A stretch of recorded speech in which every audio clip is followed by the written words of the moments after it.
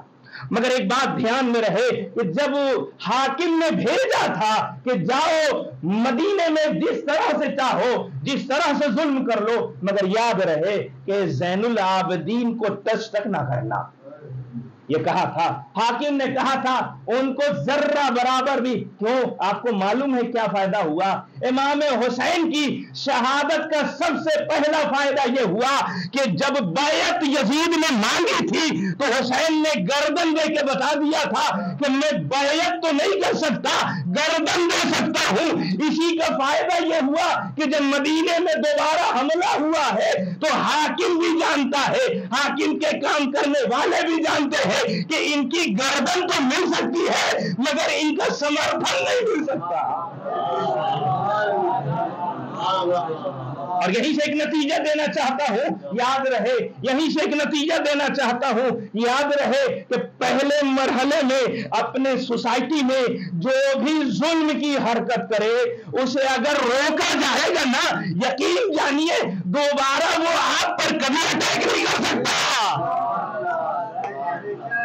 اسی لیے آیت اللہ العظمی سید علی سیستانی کا خاص فتویٰ پوچھا گیا تھا. یہ بتائیے کیا اپنی سوسائٹی میں کسی باہر والے کو بلا کر کچھ دکھا کر روب اور دہشت داری کیا جائے یہ صحیح ہے؟ کہا یہ سراسر غلط ہے. ایسے لوگوں کو سماج سے بائیکاٹ کر دو جو قوم میں دہشت اور وحشت کو لے آئے. اب سمجھ میں آیا جن کی بھی تاریخ لکھی گئی ہے. اب یہیں سے ملاحظہ فرمائیے گا کہ جتنے بھی اچھے لوگ جن کی تاریخ آج بھی پڑھی جا رہی ہے یا سنی جا رہی ہے وہ انہی لوگوں میں سے ہے جنہوں نے اس زمانے کے ظلم کے خلاف آواز اٹھائی تھی. اگر ہم چاہتے ہیں کہ ہمارا نام قیامت تک کوئی لینے والا رہے تو بس ایک کام کرنا پڑے گا، اپنے زمانے کے ظالم کے خلاف آواز بن جائیے، خود بخود قیامت تک نام ہو جائے گا. ایک صلوات پڑھے محمد.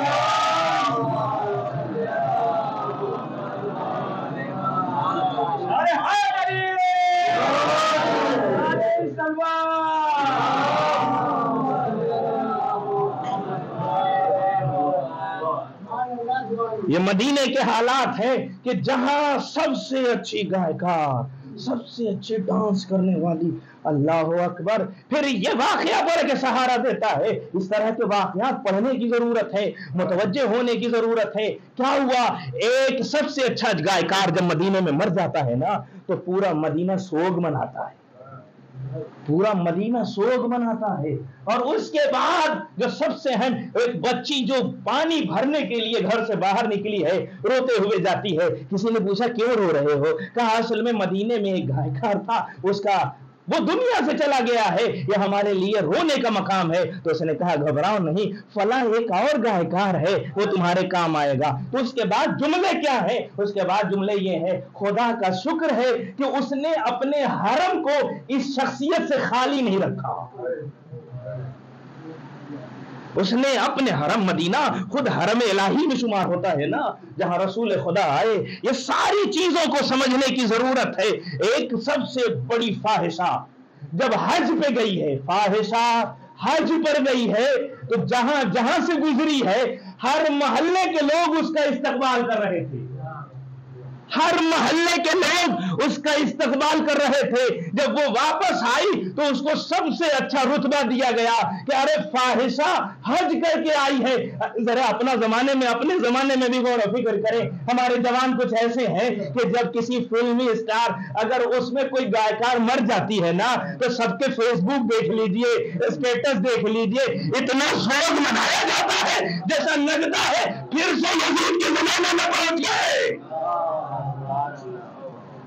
جیسے لگتا ہے کہ پھر سے یزید کے زمانے میں پہنچ گئے. اور فاحشہ بدکار جب حج کر کے آ رہی ہے یا جا رہی ہے اس کا اتنا استقبال کیا جا رہا ہے. آئیے ذرا اپنے زمانے میں دیکھیے, ارے چوروں کا سردار ہے, لوٹنے میں ماہر ہے, مگر بڑے پڑھے لکھے لوگ اس کے آگے پیچھے نظر آ رہے ہیں.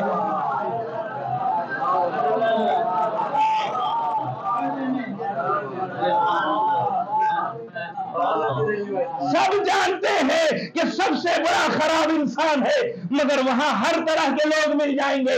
ارے جتنے لوگ, کاش کتنا اچھا ہوتا کہ اپنے تقوی کی بنیاد پر کوئی بڑا ہوتا.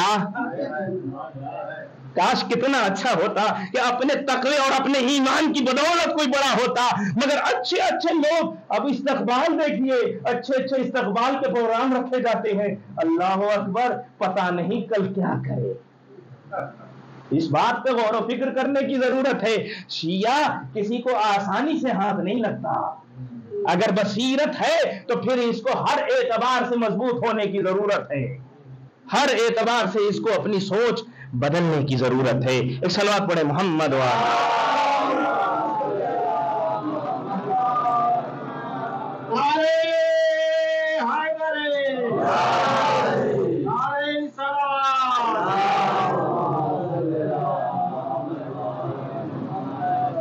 یہ تھوڑی سی جھلکی میں نے آپ کے سامنے پیش کی ہے کہ مدینے کے حالات, جب مدینے کے حالات یہ ہے تو آپ مدینے کے باہر کی بات ہی ختم کر دیجئے, جہاں ساری چیزیں بگڑ چکی ہیں, سارے مسائل. اب اس لیے روایت آپ کے سامنے ہے, معصوم کی روایت آئی ہے کہ کربلا کے بعد ارتد الناس الا الثلاث, کربلا کے بعد کی تاریخ یہ ہے کہ 3 لوگوں کے علاوہ اکثر لوگ مرتد ہو گئے تھے.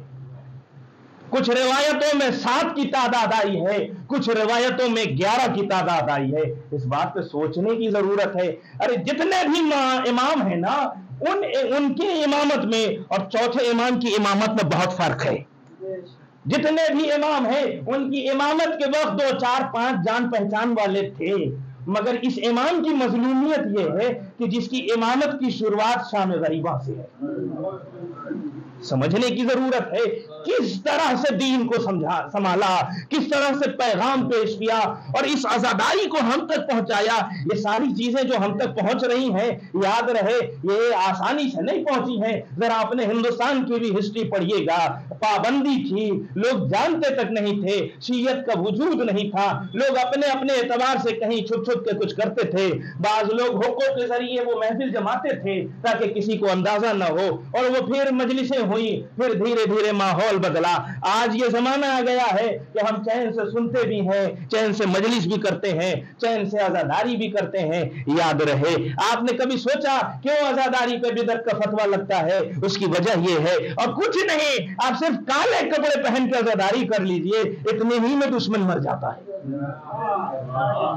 صرف کالا کپڑا پہن کے نکل جائیے. ارے جیسے ہی ہم کالا کپڑا پہن کے باہر نکلتے ہیں نا, جتنے بھی دشمنان اہل بیت ہیں ان کو اپنے کالے کرتوت یاد آ جاتے ہیں.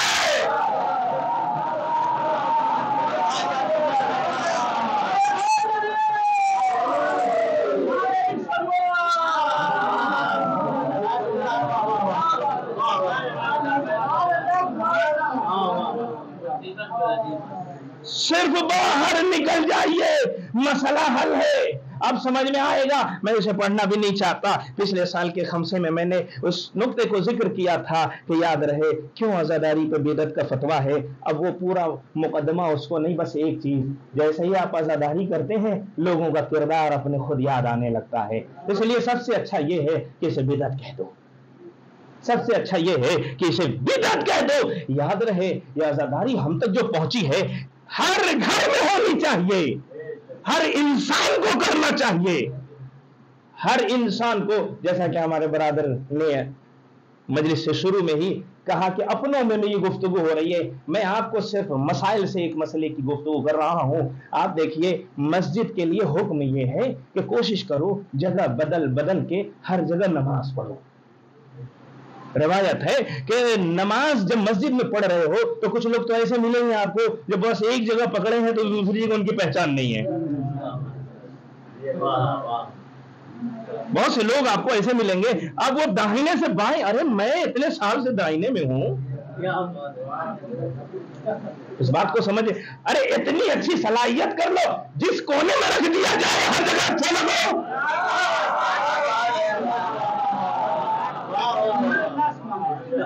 کچھ لوگ ایسے ملیں گے جن کو اپنی جگہ سے اتنی محبت ہے کہ نہیں میری پہچان، کاش نماز سے پہچان ہو جائے گی نا، جس جگہ کھڑا ہو جائے گا انسان خود اس کا وجود گواہی دینے لگے گا. اسی لیے ابھی تک کچھ لوگ ایسے ہیں، توجہ شرط ہے، کچھ لوگ جب زیارتوں پہ جاتے ہیں نا تو کپڑوں کو مس کرتے ہیں، انگوٹھی کو مس کرتے ہیں. کہا کیوں؟ اس لیے کہ مولا کی ذریعے سے مس کر رہے ہیں. اللہ اکبر. ارے اگر تم کپڑوں کو مس کر رہے ہو تو کتنا اچھا ہے کہ اپنے دل کو مس کر لو.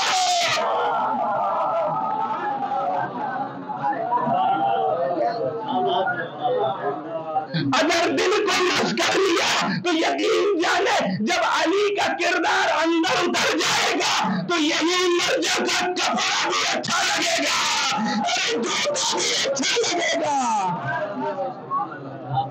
صرف کردار اتارنے کی ضرورت ہے، توجہ شرط ہے کردار اتارا جائے. اور جو روایت ہے کہ مسجد میں جگہ بدل بدل کے، اسی لیے آپ اگر مسجد کوفہ گئے ہوں گے، جو لوگ گئے ہیں خدا انہیں بھی زیارت نصیب فرمائے، جو نہیں گئے ہیں انہیں بھی زیارت نصیب کرے. مگر میں یہاں پہ بات آ گئی ہے، اسے عرض کرنا چاہتا ہوں، ہر انسان چاہتا ہے کہ میں اپنے اور اپنے بچوں کے لیے زیارت کا کچھ راستہ نکالوں. میں ایک چھوٹا سا طریقہ بتانا چاہتا ہوں، اگر ہو سکے تو اسے جتنا ہو سکے اسے وائرل کیا جائے. یہ بہت اہم موضوع ہے. ہر آدمی چاہتا ہے کہ میں زیارت پہ جاؤں، اپنے بچوں کو زیارت پہ بھیجوں. ایک چھوٹا سا طریقہ ہے، اگر اسے انجام دے دیا یقین جانے بہت آرام سے کربلا کی زیارت ہو جائے گی. جیسے کیا ہوتا ہے، ہم اپنے بچے کو ہر مہینہ کچھ نہ کچھ تحفہ دیتے ہیں، 10 روپیہ 20 روپیہ 50 روپیہ 100 روپیہ. اگر حالات اچھے ہیں تو جہاں ہم 500 روپیہ اس کی فیس دے رہے ہیں، 100 150 1500 3000 اس کی ایڈمیشن فیس دے رہے ہیں یا اس کے ہر مہینے کی فیس دے رہے ہیں، تو صرف ایک کام کریں، اگر 2 بچے ہیں تو ایک گلک لائیں، اسے بھی بار بار یاد دلائیں، دیکھو ہر مہینے کی پہلی تاریخ کو مجھ سے 500 روپیہ لے لینا. اور یاد رکھیے، آپ خود حساب بتائیے مجھے، اگر سال بھر میں ہر مہینے 500 روپیہ ملا تو کتنا ہوا؟ 6000. اگر یہی 20 سال تک جمع کر لیا جائے،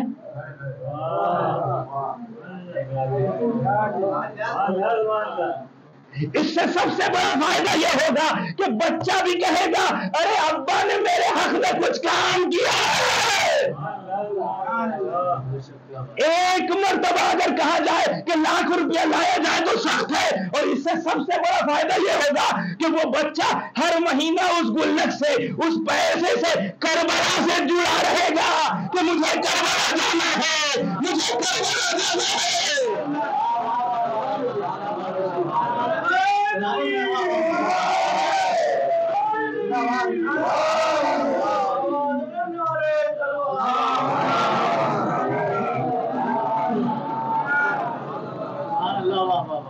اور بہت آسانی سے 20 سال میں جب آپ کا بچہ جوان ہوگا نا، اس وقت آپ اسے تحفے میں کربلا پہنچا دیں گے. اس چھوٹا سا کام ہے، صرف ایک سوچ. مگر یہ نہیں کہ گھر میں ضرورت پڑے تو ہر وقت گلک ہو، اس کو توڑ توڑ کے بچے کا حق مار دیا جائے. کربلا کے لیے رکھا جائے، بہت اہم ہے. جیسے روایت سہارا دیتی ہے، مسجد میں مسجد کوفہ میں یہی نا، مولا کائنات الگ الگ محراب بنے ہوئے ہیں. یہاں پر مولا 2 رکعت نماز پڑھتے تھے، یہاں ہر جگہ پڑھتے تھے.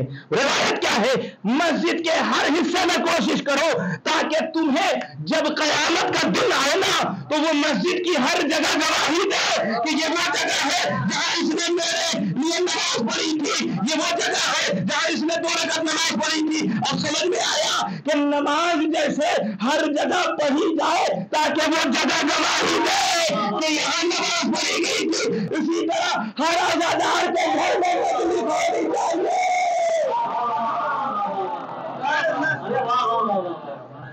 ہر عزادار کے گھر میں مجلس ہونی چاہیے تاکہ اس کا گھر یہ گواہی دے ارے یہ گھر میں حسینی ہے.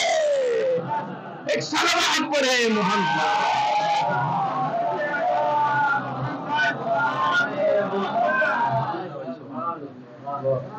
ہر گھر ہر عزادار وہ گواہی دے گا کہ ہاں ہم نے مجلس امام حسین کو برپا کیا, امام کے مقصد کو آگے بڑھایا, اس کا بھی نام وہاں حسینیوں میں لکھا جائے گا. ضرور اس کام کو انجام دیا جائے. جو لوگ یہ کہہ رہے ہیں کہ مجلسیں ہر گھر میں ہو رہی ہیں, زیادہ ہو رہی ہیں, نہیں, ہم تو اپنی صلاحیت سے ایک ہی کر رہے ہیں نا. ہم باہر سے دیکھ رہے ہیں تو ہاں 25 مجلس ہے, مگر اس آدمی سے پوچھا جائے تو اس کی تو ایک ہی مجلس ہے نا. اور جتنا بھی اور مجلس یعنی مجلس میں یار صرف لوگوں کو جمع کرنا نہیں, امام حسین کا جو مقصد ہے اس مجلس سے ادا کیا جائے.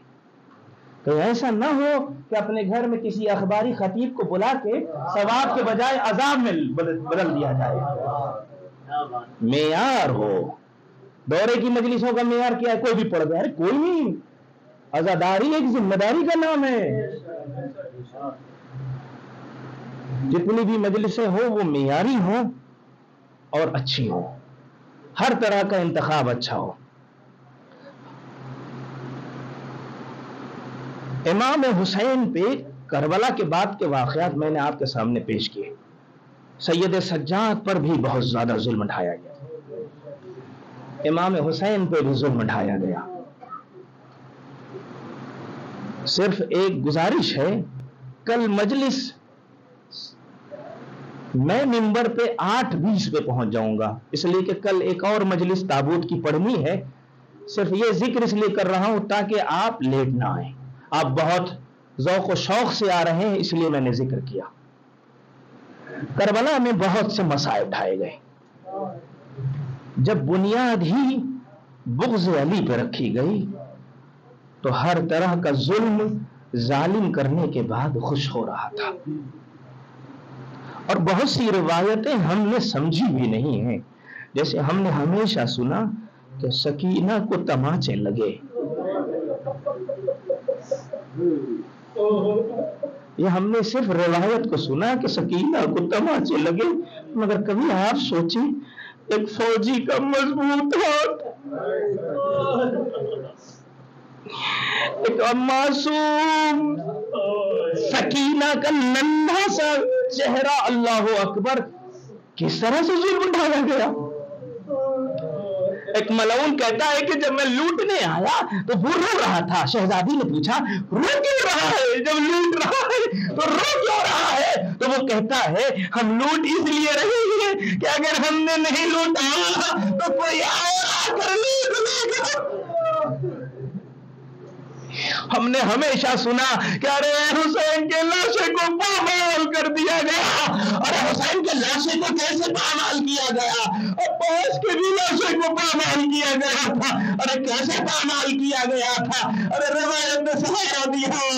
ارے جب دارالعلوم سے جب ایک مہمان حضرت عباس کی قبر بنانے کے لیے جب گیا تو وہ قبر کے پاس پہنچا, جب قبر دیکھی ارے سر پیٹتے ہوئے باہر نکلا.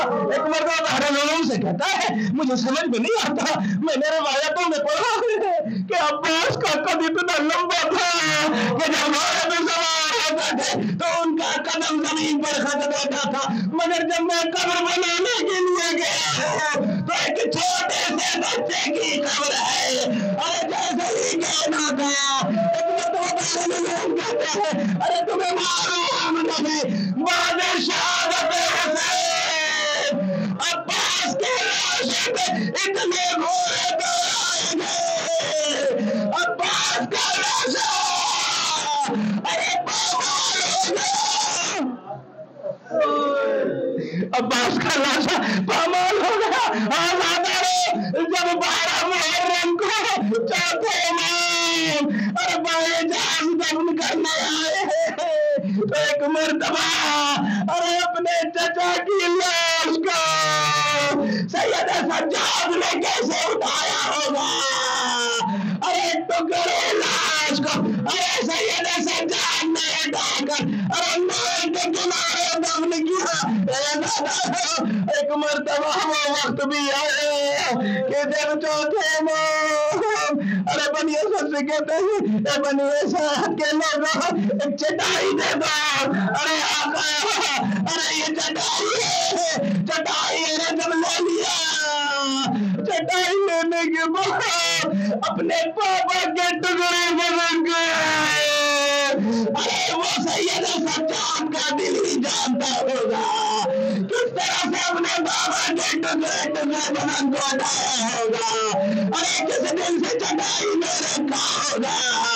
ایک مرتبہ چٹائی میں سمیٹ کر ارے جب قبر میں اترے، اسلام کا ایک مستحب عمل ہے، اسلام کا ایک مستحب عمل ہے کہ جب بھی کسی جنازے کو قبر میں لے کے اترو تو اس کا سر قبلے کی طرف ہونا چاہیے۔ ارے جب سید سجاد اپنے بابا کی لاش ارے جسی کی گردن پہلے ارے بدن سے نہ جگہ کٹی ہوئی گردن پہ خود سید سجاد نے اپنا سر رکھا۔ باریلا اس عمل کو میری طرف سے قبول کر لے۔ انا للہ و انا الیہ راجعون، رضا بقضائہ و تسلیما لامرہ۔